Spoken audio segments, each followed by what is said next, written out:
of our lecture on colonization and colonialism in North America, we shift from the northern end to the south of the continent and find ourselves in what is modern-day Mexico. In this part of the lecture, we'll take note of the indigenous peoples who lived and thrived in this part of North America before the arrival of Europeans.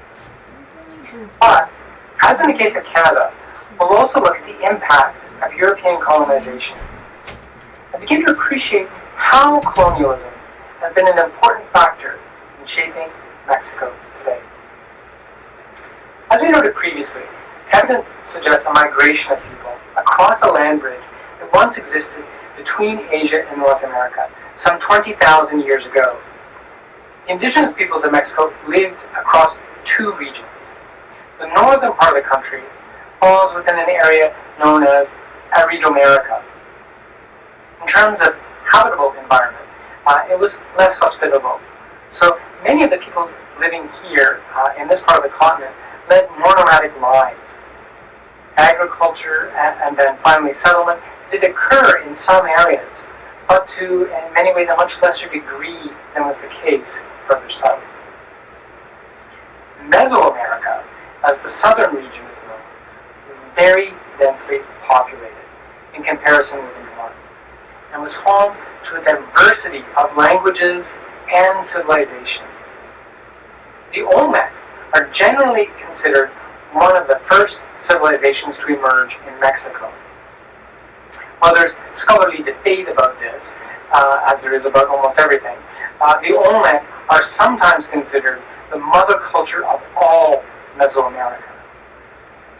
Olmec civilization is typically dated from about 1400 to 350 BCE or before Common Era, and was centered in what are the current Mexican states of Veracruz and Tabasco.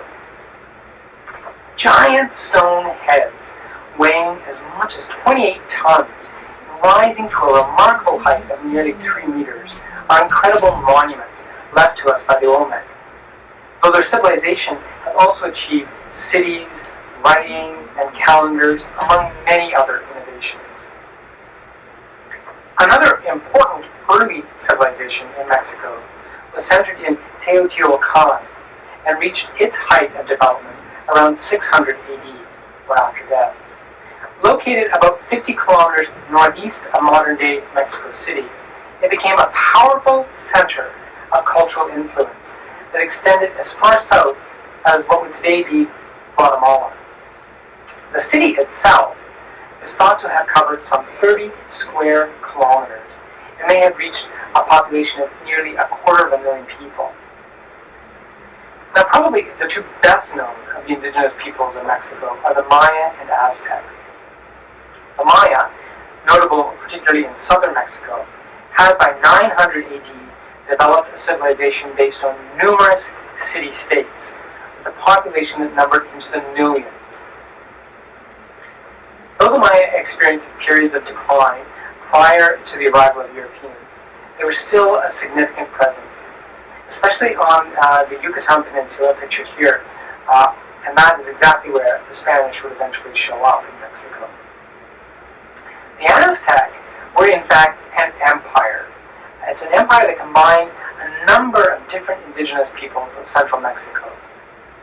In fact, Aztec is actually an invented term. It's typically used to refer to an alliance of Nahuatl-speaking people, most specifically those who would have identified themselves as the Mexica. The Mexica were not originally from central Mexico. They migrated there sometime around 1250 AD. But within a century, they had established a city on an island in the middle of a lake, a site they chose because an eagle had been seen to nest on a cactus there. This was taken by them as a sure sign from their god. You can still see, in fact, a reference to this in the center of the Mexican flag today. If you take a look here at the flag, you'll see it there. Tenochtitlan became the capital of the Mexica Empire, and by the time the Spanish arrived, the city had reached a population of over 200,000. To put this in perspective, it would have been the largest city in the Americas at that time, and in fact, one of the largest in the entire world.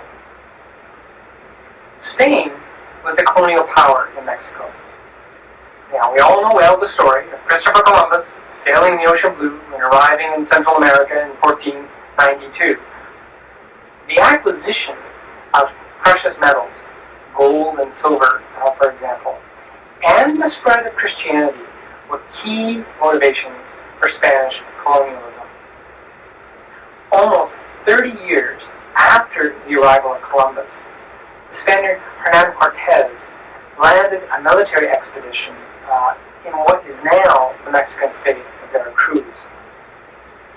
Cortez quickly made friends and allies with indigenous peoples who had been previously subjugated by the Aztec. After a number of battles and a series of negotiations, Cortez marched to the capital, Tenochtitlan, and was met by the Emperor Moctezuma II. On a pretext, Cortez soon took the emperor prisoner, and through him ruled for months. Then at one point, Cortez has to leave the city and needs to deal with matters elsewhere in the Spanish attempt to take control over the area. And the Spaniards left in charge massacred the Aztec nobility. By the time Cortez returns, the Aztec in the capital are in full rebellion. He and the other Spanish conquistadors barely escape with their lives. Only later do they return with reinforcements drawn from their indigenous allies.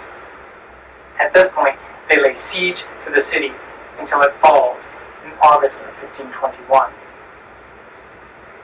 The Maya proved more difficult for the Spanish than the Aztec, in part because they did not have a single capital or center of power that could be seized. Concerted Spanish campaigns against the Maya began in 1527, but it would take 2 decades before the colonizers managed to take effective control. And a final pitched battle against a Mayan alliance that had gathered in a concerted effort to once and for all try to drive the colonizers out of the Yucatan. The Spanish, with their indigenous reinforcements, proved too strong for the Maya to defeat. Many Maya at this point fled the peninsula and headed to the southernmost Mayan territories. In fact, some Maya in what is today Guatemala then held out against the Spanish for another century and a half.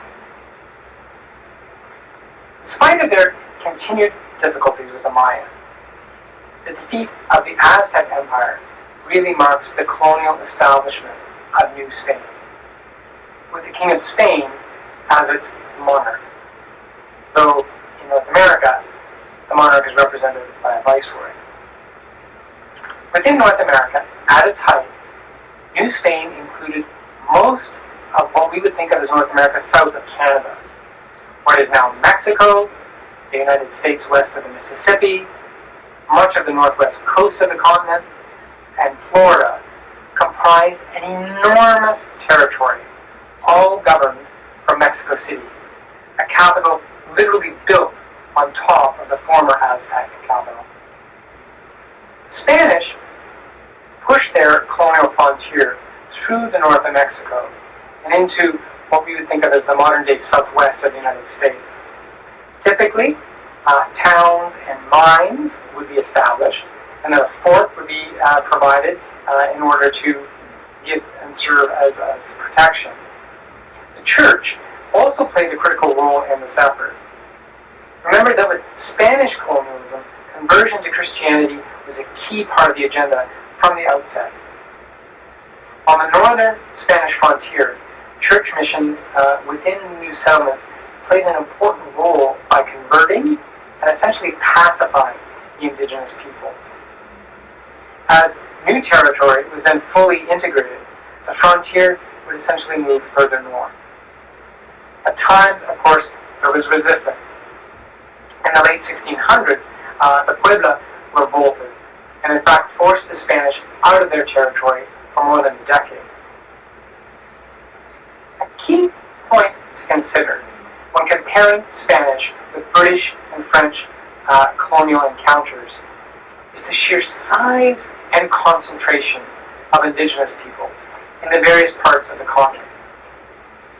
even taking into account the horrific downward pressures on population that were caused by warfare and disease.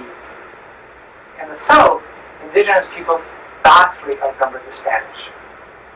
So it was necessary for the Spanish to incorporate them into their institutions.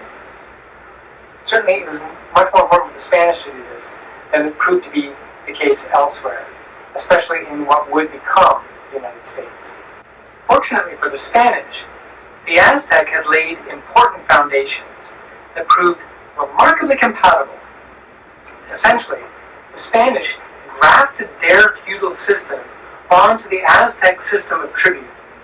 For a time, an indigenous upper class even remained intact and coexisted with the new Spanish upper class. Initially, a sort of labor grant system known as the encomienda allowed the Spanish upper class to collect tribute from individuals within an assigned area. Eventually, this system came to be replaced by the hacienda. These were large landed estates where wealthy landowners directly employed laborers. Spanish colonial control over Mexico came to an end in 1821, following the 11-year Mexican War of Independence. By then, the territory no longer included Florida or the tract of land purchased by the United States in the Louisiana Purchase, but the Mexican Empire still covered a vast portion of North America. Further losses of territory would take place in the coming decades, but this will be addressed in the next part of the lecture as we turn our attention to the United States. Bye for now. See you in part 4.